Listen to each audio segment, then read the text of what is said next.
Okay, Assalamualaikum guys. Kita dapat parcel. Buka Hot Wheels parcel Hot Wheels. Seller push malam, petang semalam, hari ni dah sampai. Lama dah tak belum beli online.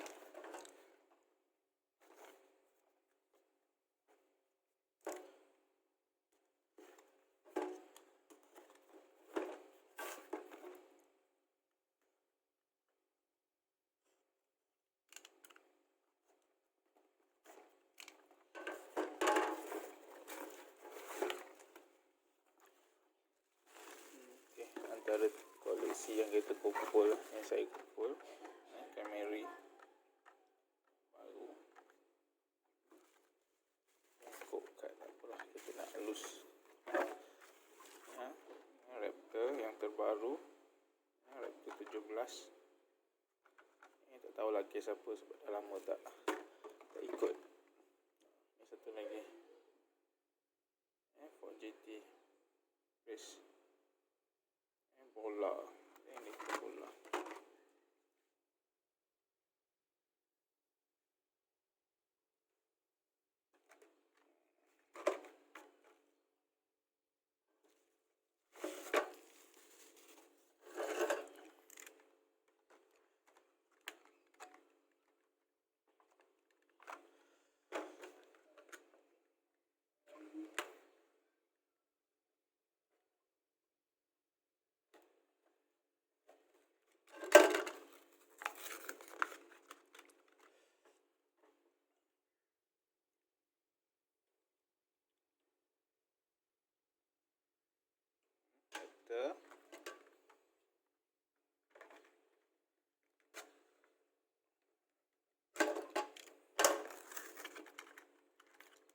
Camry.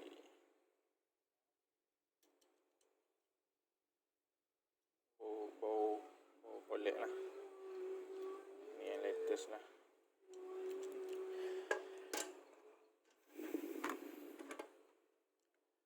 Harga ini mula-mula keluar, baru keluar dia mahal sikit lah. Jadi kita malah nak tunggu. Kalau tunggu lama sikit rasanya mungkin harga dah kurang. Ini seller jual RM7. Ini dalam 20 lebih lah. Ini pun 20 lebih. Tak apalah, kita pejam mata sebab dah lama tak hunting.